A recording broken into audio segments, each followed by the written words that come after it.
हम देखने वाले हैं anatomy, physiology and basic histology के इम्पोर्टेंट क्वेश्चन पेपर बीएमएलटी और डीएमएलटी के जो अभी एग्जाम होने वाले हैं।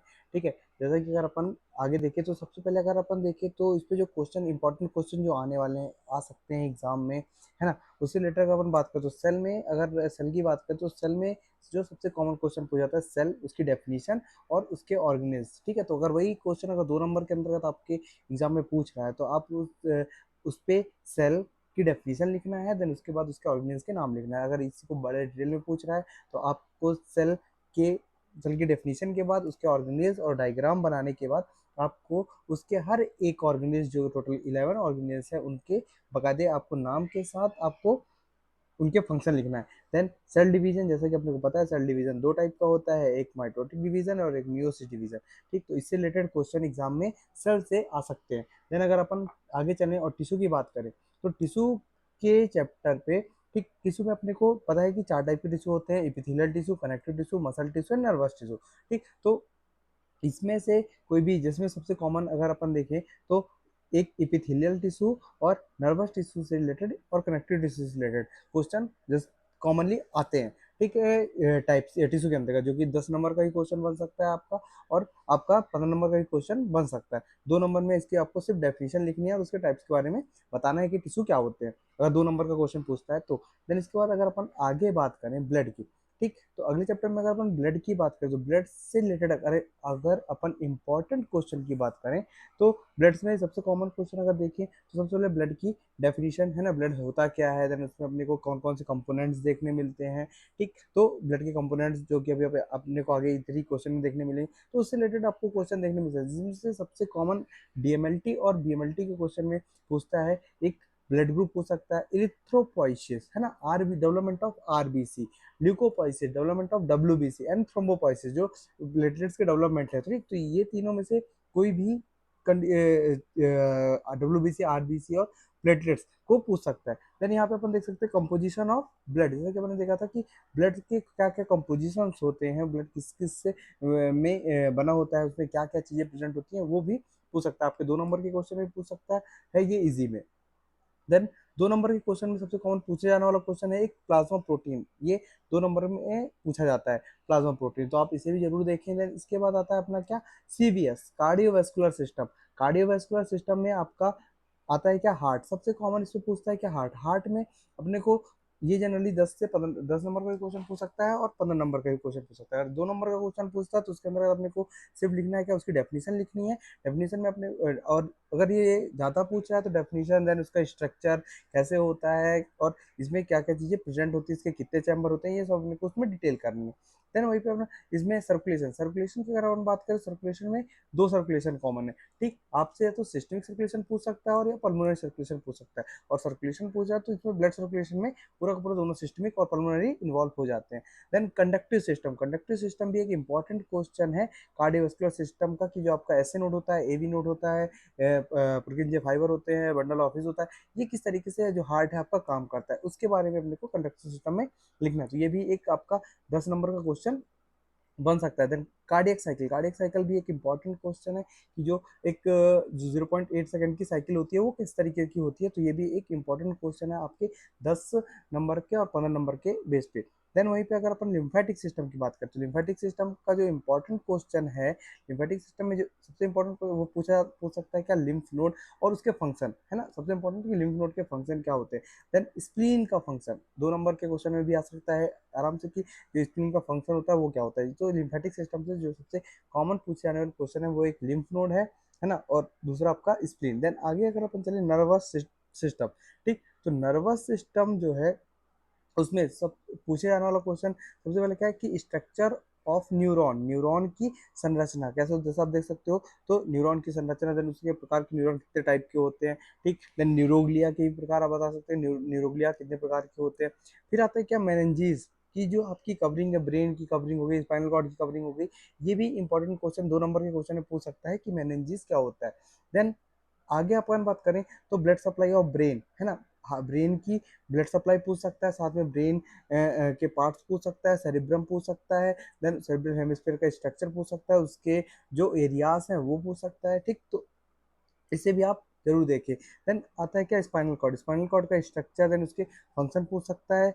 देन ब्रेन के भी फंक्शन पूछ सकता है। Autonomic nervous system, autonomic nervous system में जो पूछा जाता है, जो सिंपैथेटिक और पैरासिम्पैथेटिक है ना, उससे रिलेटेड क्वेश्चन पूछ सकता है। ऑटोनॉमिक नर्वस सिस्टम क्या होता है ना, तो ये किस तरीके से वर्क करता है, आपको ये क्वेश्चन आराम से पूछ सकता है। देन इसके बाद आता है नर्वस सिस्टम में सबसे इंपॉर्टेंट ये हाइपोथैलेमस। हाइपोथैलेमस का फंक्शन, ये एक बहुत इंपॉर्टेंट क्वेश्चन है, क्योंकि हाइपोथैलेमस काफी चीजों को रेगुलेट करता है ना, तो इसलिए हाइपोथैलेमस के फंक्शन जरूर देख के जाइए कि हाइपोथैलेमस में क्या क्या पूछ सकता है, उसमें क्या क्या उसके मेन फंक्शन होते हैं। Then CSF, cerebro spinal fluid, अगला क्वेश्चन अगर अपन देखें तो cerebro spinal fluid, cerebro CSF है ना, जिसको अपन कहते हैं, तो CSF किस तरीके से बहता है अपने ब्रेन और स्पाइनल कॉर्ड में, देन उसके फंक्शन की वो किस लिए इम्पोर्टेंट है। देन अगर अपन बात करें, एक इम्पोर्टेंट क्वेश्चन बनता है इसमें भी कि क्लासिफिकेशन ऑफ नर्वस सिस्टम है ना, जो CNS PNS में इसको डिवाइड किया गया है, उसके क्लासिफिकेशन में भी आपको देखना है कि इसका क्लासिफिकेशन कैसा है। क्रेनियल नर्व्स, अपने को पता है जो 12 पेयर ऑफ क्रेनियल नर्व्स होती हैं, कितनी 12 पेयर ऑफ क्रेनियल नर्व्स होती है, ये 2 नंबर के क्वेश्चन में पूछ सकता है कि एन्यूमरेट द क्रेनियल नर्व्स, है ना, ये नर्वस सिस्टम का भी एक इंपॉर्टेंट क्वेश्चन है। देन अगर आप अपन आगे बात करें, एंडोक्राइन सिस्टम, एंडोक्राइन है ना, मतलब एंडोक्राइन में पूछ सकता है कि आपके बॉडी में टोटल कितनी ग्लैंड्स है, enumerate the endocrine gland. 2 number का क्वेश्चन आराम से पूछ सकता है कि आपकी बॉडी में कितनी एंडोक्राइन ग्लैंड्स है, जैसे कि आप देख सकते हैं यहाँ पे आपको 9 एंडोक्राइन ग्लैंड्स देखने मिल जाएंगी। ठीक, देन हार्मोन्स, ये एक और इम्पोर्टेंट क्वेश्चन है, hormone secreted by pituitary gland, कि कौन पिट्यूटरी ग्लैंड से कौन कौन से हार्मोन सिक्रीट होते हैं। अपने को पता है एंटीरियर पिट्यूटरी, पिट्यूटरी ग्लैंड के 2 पार्ट है ना, anterior pituitary and posterior pituitary. तो याद रखिएगा कि पिट्यूटरी ग्लैंड के जो पूछ रहा है वो तो आपको दोनों के नाम लिखने हैं, पर अगर वहाँ पे एंटीरियर पिट्यूटरी पूछ रहा है तो आपको एंटीरियर पिट्यूटरी के हार्मोन के नाम लिखना है, अगर पोस्टीरियर पिट्यूटरी पूछ रहा है तो आपको पोस्टीरियर पिट्यूटरी के नाम लिखना है। देन थायराइड ग्लैंड, अब अपने यहाँ पे पूछ दिया, 2 नंबर के क्वेश्चन पूछा थायराइड ग्लैंड, तो आपको उसमें डेफिनेशन लिखनी है, उससे सीक्रेट होने वाले हार्मोन के नाम लिखने हैं। तो वैसे ही एड्रिनल ग्लैंड, तो एड्रिनल ग्लैंड में भी आपको देखना है कि ये कहाँ प्रेजेंट होती है, क्या कैसा, तो उससे रिलेटेड एड्रिनल ग्लैंड से रिलेटेड भी क्वेश्चन पूछ सकता है, उसके हार्मोन्स पूछ सकता है। देन अपन आगे चलें, और अगर अपन आगे देखें तो आता है कि अपना रेस्पायरेटरी सिस्टम, रेस्पायरेटरी सिस्टम स्वतंत्र है ना, तो रेस्पायरेटरी सिस्टम में पूछने वाला जो इंपॉर्टेंट क्वेश्चन है लंग्स। अब लंग्स भी क्या है, एक बड़े से 10 नंबर का क्वेश्चन पूछ सकता है, लंग्स क्या होता है, उसका इंट्रोडक्शन आपको लिखना है, लोब्स लिखना है, कितने लोब्स प्रेजेंट होते हैं, ये सब चीजें लंग्स के अंतर्गत आ जाती है। देन एक और इंपॉर्टेंट क्वेश्चन में आता है लैरिंग्स। लैरिंग्स में 2 नंबर में पूछ सकता है कार्टिलेज ऑफ लैरिंग्स। पता है अपने को कि लैरिंग्स में टोटल 9 कार्टिलेज प्रेजेंट होते हैं, है ना, तो लैरिंग्स से रिलेटेड क्वेश्चन जो आ सकता है वो क्या है कि कार्टिलेज ऑफ लैरिंग्स। आपको कार्टिलेज जरूर देख के जाना है कि लैरिंग्स में टोटल कितने कार्टिलेज प्रेजेंट होते हैं। देन ब्रोंकाई एंड ब्रोंक्यूल्स है ना, ब्रोंकाई एंड ब्रोंक्यूल्स, इससे रिलेटेड भी क्वेश्चन पूछ सकते हैं कि जो रिस्पिरेटरी सिस्टम का स्ट्रक्चर है, ट्रेकिया, ब्रोंकाइज एंड ब्रोंक्यूल्स, तो ये भी आपको देखना है कि इसका जो स्ट्रक्चर होता है वो कैसे होता है। देन इसके बाद जो अगला क्वेश्चन आता है वो लंग कैपेसिटी, क्या, लंग कैपेसिटी। लंग्स कैपेसिटी में जो टाइडल वॉल्यूम हो गया अपना, है ना, एक्सपायरेटरी रिजर्व वॉल्यूम हो गया, इंस्पायरेटरी रिजर्व वॉल्यूम हो गया, इसके अंतर्गत जो इसकी टोटल कैपेसिटी होती है वो अपने को बताना है कि वो तो 6000 पूरा ml होता है जो है ना, तो आपको ये लंग कैपेसिटी पढ़ के जाना है, इसमें से कोई भी पूछ सकता है, टीवी पूछ सकता है, टाइडल वॉल्यूम भी पूछ सकता है, कुछ भी 2 नंबर में पूछ सकता है, तो आपको ये जरूर पढ़ के जाना है। देन आगे अपन रेस्पिरेटरी सिस्टम में देखें तो mechanism of respiration, even respiratory system के पार्ट्स भी पूछ सकता है कि रेस्पिरेटरी सिस्टम के कितने पार्ट्स होते हैं। तो यहाँ पे अगर अपन देखें मैकेनिज्म ऑफ रेस्पिरेशन की, आप सांस किस तरीके की लेते, इसी इसके अंतर्गत भी 2 थ्योरी आती है, एक नर्वस मैकेनिज्म होती है और एक केमिकल मैकेनिज्म होती है। ठीक है, तो इस पे जरूर देख के जाइएगा कि इसकी जो मैकेनिज्म है वो किस प्रकार की होती है। देन अगर अपन आगे बात करें फंक्शन ऑफ नोज, है ना, तो अगला क्वेश्चन पूछ सकता है क्या कि नोज के फंक्शन, नोज किस किस के लिए रिस्पॉन्सिबल है, क्या क्या रिस्पिरेटरी सिस्टम में उसका इंपॉर्टेंट क्या रोल है। ठीक, तो फंक्शन ऑफ नोज। देन इसके बाद अगर अपन आगे चले तो आगे अपना आता है डाइजेस्टिव सिस्टम। क्या आता है, डाइजेस्टिव सिस्टम। डाइजेस्टिव सिस्टम में इंपॉर्टेंट जो क्वेश्चन 2 नंबर के लिए बन सकता है वो आ गया क्या अपना, फंक्शन ऑफ टंग। टंग के फंक्शन ठीक है। Then function of salivary glands, क्या सलाइवरी ग्लैंड, जो अपनी सलाइवरी में पैरोटिड ग्लैंड हो गई, सबलिंगुअल हो गई, है ना, और सब मैक्सिलरी हो गई, इनके फंक्शन पूछ सकता है। देन फेरिंक्स का स्ट्रक्चर पूछ सकता है, फेरिंक्स क्या होता है उसके फंक्शन पूछ सकता है। देन स्टमक, स्टमक का स्ट्रक्चर, ये स्टमक जो है अपना 10 नंबर का भी क्वेश्चन बन सकता है, 2 नंबर का भी क्वेश्चन बन सकता है। देन लीवर, लीवर एक मोस्ट इंपॉर्टेंट क्वेश्चन है, इसमें से उसका फंक्शन आराम से काफी बार पूछा गया है, काफी एग्जाम में पूछा गया है लीवर का फंक्शन। तो उसमें लीवर का स्ट्रक्चर, लीवर किस तरीके से वर्क करता है, उसका पूरा जो हेक्सोनल स्ट्रक्चर है वो आपको पढ़ के जाना है ना, उसकी एनाटॉमी पढ़ के जानी है, उसकी फिजियोलॉजी पढ़ के जानी है। देन इसके बाद आता है अपना क्या, डाइजेस्टिव सिस्टम में ही फंक्शन ऑफ पेंक्रियास, पेंक्रियास के कार्य, पेंक्रियास के कार्य, पेंक्रियास किस तरीके से अपने फंक्शन करता है, कौन कौन से हार्मोन रिलीज करता है ना, किस कौन कौन से एंजाइम जूस रिलीज करता है, वो आपको बताना है। स्मॉल इंटेस्टाइन, स्मॉल इंटेस्टाइन के पार्ट्स कौन कौन से पार्ट्स होते हैं, है ना, जैसे और उसके फंक्शन, क्यों किस तरीके से चीज को एब्जॉर्ब करता है। Then large intestine, large intestine की भी आपको क्या बताना है, पार्ट्स बताने के, लार्ज इंटेस्टाइन के कितने पार्ट्स होते हैं। देन उसके फंक्शन, कि उसका फंक्शन क्या है लार्ज इंटेस्टाइन का। देन आगे आता है क्या, बिलियरी ट्रैक्ट, बिलियरी ट्रैक्ट को अपन बिलियरी एपरेटस भी कहते हैं, तो कंफ्यूज मत होइएगा। बिलियरी ट्रैक्ट की जो अपना लीवर से जो ट्रैक्ट निकलता है ना, जो किस तरीके से लीवर से बाइल जो है अपने स्मॉल इंटेस्टाइन में आता है, उस वो आपको बिलियरी ट्रैक्ट में बताना है। देन आगे अपन आगे बात करें डाइजेस्टिव सिस्टम पे ही, क्या metabolism of carbohydrate and protein. अगला क्वेश्चन क्या है, metabolism of carbohydrate, protein and fat. ये क्वेश्चन आपके एग्जाम में आराम से पूछ सकता है, मेटाबॉलिज्म, ठीक है, तो इसको भी पढ़ के जाइएगा, carbohydrate, protein and fat. Then इसके बाद अगला जो अपना है वो है क्या, यूरिनरी सिस्टम। यूरिनरी सिस्टम की अगर अपन बात करें, यूरिनरी सिस्टम में सबसे इंपॉर्टेंट क्वेश्चन बनता है क्या, किडनी का स्ट्रक्चर। ठीक, किडनी का स्ट्रक्चर, किडनी के स्ट्रक्चर में क्या, किडनी के स्ट्रक्चर में आपको जो उसकी संरचना, जो उसका कट सेक्शन है ना, कि उसके स्ट्रक्चर है, उसमें कितने पोल हैं, इंटीरियर पोस्टीरियर सरफेस, जो ये सब आपको बताना है। देन उसका हिस्टोलॉजिकल स्ट्रक्चर, देन उसका किडनी का फंक्शन, किडनी का फंक्शन क्या होता है, इसमें लोकेशन वगैरह सब आपको देनी है, ठीक है। देन इसके बाद नेफ्रॉन, नेफ्रॉन का स्ट्रक्चर, जो अपनी किडनी है वो नेफ्रॉन से तो मिलकर बनी हुई है, उसमें कितने नेफ्रॉन प्रेजेंट है, पर उसमें इसका स्ट्रक्चर कैसा होता है वो आपको जरूर पढ़ के जाना है। 10 नंबर का क्वेश्चन आराम से बन सकता है इसमें सब। और सबसे इंपॉर्टेंट क्वेश्चन है फॉर्मेशन ऑफ यूरिन, यूरिन का फॉर्मेशन किस तरीके से होता है, ये भी एक इम्पॉर्टेंट क्वेश्चन है आपके यूरिनरी सिस्टम के अंतर्गत। देन इसके बाद ये बहुत कम ही पूछता है, पर एग्जाम में पूछ सकता है, function of ureters and urinary bladder की, यूरेटस के फंक्शन क्या है, यूरिनरी ब्लैडर के फंक्शन क्या है। फिर अगला क्वेश्चन बनता है क्या, मिक्चुरेशन, मिक्चुरेशन मतलब जो यूरिन है ब्लैडर में आने के बाद आउट बॉडी से किस तरीके से यूरेथ्रा के थ्रू आउट होती है, उसे अपन कहते हैं मिक्चुरेशन, कि किस तरीके से वो बॉडी से एक्सक्रीट आउट होती है, ठीक है। तो ये पूरी प्रोसेस को आपको बताना है। देन अगला जो टॉपिक है वो क्या, स्किन, स्किन, इस स्किन से बन सकता है क्या, स्ट्रक्चर ऑफ स्किन की, स्टिक इसके जो स्ट्रक्चर है स्किन की, जैसे उसकी लेयर कितनी लेयर होती है, अपने को पता है एपिडर्मिस, डर्मिस, ये सब अपने को उसमें मेंशन करना है कि स्किन की स्ट्रक्चर कैसा होता है। देन अगला क्वेश्चन इससे बन सकता है फंक्शन ऑफ स्किन, स्किन के कार्य, स्किन के कार्य पूछ सकता है कि स्किन का कैसे क्या क्या काम करती है, स्किन किस किस के लिए रिस्पॉन्सिबल होती है। देन इसके बाद अगला क्वेश्चन आता है क्या, किससे रिलेटेड बन सकता है, इम्यूनिटी, बनी बात है रोग प्रतिरोधक क्षमता, ठीक। तो इम्यूनिटी से अगर अपन बात करें तो इम्यूनिटी पूछ सकते हैं, डेफिनेशन ऑफ इम्यूनिटी, इम्यूनिटी की डेफिनेशन, है ना, कि इम्यूनिटी क्या है। देन उसका क्लासिफिकेशन, जब मेरे को पता है इसकी जो क्लासिफिकेशन है, ठीक है, तो उसका क्लासिफिकेशन भी जरूर देख के जाइएगा कि क्लासिफिकेशन क्या होता है। देन 2 नंबर के क्वेश्चन में आराम से पूछ सकता है आपका फैगोसाइटोसिस, फैगोसाइटोसिस हो गया, एक्सोसाइटोसिस हो गया, एंडोसाइटोसिस हो गया, ऐसे क्वेश्चन आपके 2 2 नंबर में आराम से पूछ सकता है। देन इसके बाद अगर अपन बात करें स्केलेटन सिस्टम, तो बच्चों स्केलेटन सिस्टम में सबसे इंपॉर्टेंट जो है classification of bone, classification of bone, bone का क्लासिफिकेशन आपको बताना है कि बोन के कितने क्लासिफिकेशन होते हैं, है ना, अपने को पता है एक्सियल, अपेंडिकुलर, इसी को आपको बताना है कि क्लासिफिकेशन ऑफ बोन में। Then joints and its classification, अपने को जॉइंट्स की डेफिनेशन, अगर 10 नंबर का क्वेश्चन पूछता है वो तो 10 नंबर के क्वेश्चन में अपने को जॉइंट्स की डेफिनेशन है, उसके क्लासिफिकेशन को बताना है। साइनोवियल जॉइंट, इसमें सबसे इंपॉर्टेंट क्वेश्चन क्या है,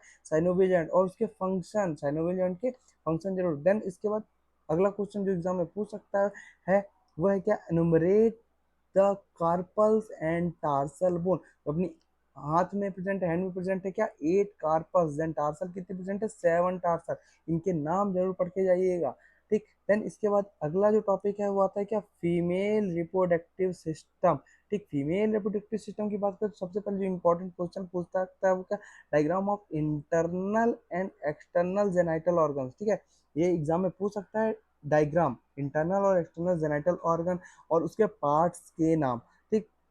देन इसमें मेंस्ट्रुअल साइकिल के बारे में भी क्वेश्चन पूछ सकता है, सबसे बहुत बार कई बार एग्जाम में पूछा है। ठीक है, तो इसमें जो कॉमन जो फेज पूछी जाती है वो यूट्राइन फेज पूछी जाती है ना, तो यहाँ पे ये जरूर पढ़ के जाइएगा, पॉलीफ्रेटिव जो अपनी इसकी फेज है, पॉलीफ्रेटिव फेज, सिक्रेटरी फेज, देन आपका जो इस फेज में ही आता है।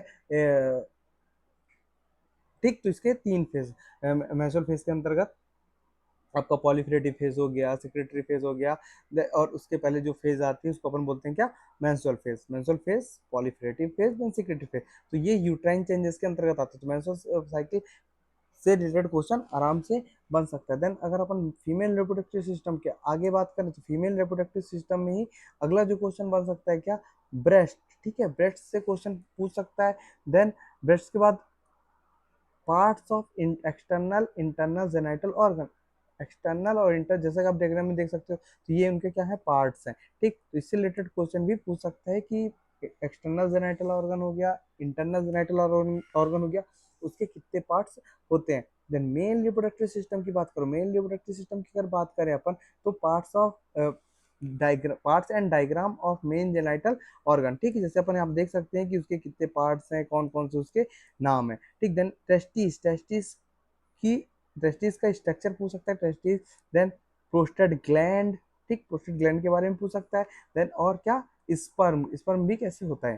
ठीक, तो उसका स्ट्रक्चर पूछ सकता है। स्पेशल सेंस की अगर अपन बात करें तो स्पेशल सेंस में जो सबसे कॉमन है वो क्या है आपका, स्ट्रक्चर ऑफ आई। क्या है, structure of eye. Structure of eye के बाद जो अगला क्वेश्चन बनता है क्या, विजुअल पाथवे। क्या क्वेश्चन है, विजुअल पाथवे की जो आप देख पा रहे हो, किस तरीके से देखते हो, किस तरीके से विजुअल एरिया तक चीज पहुंचती है, उसको अपन बोलते हैं विजुअल पाथवे।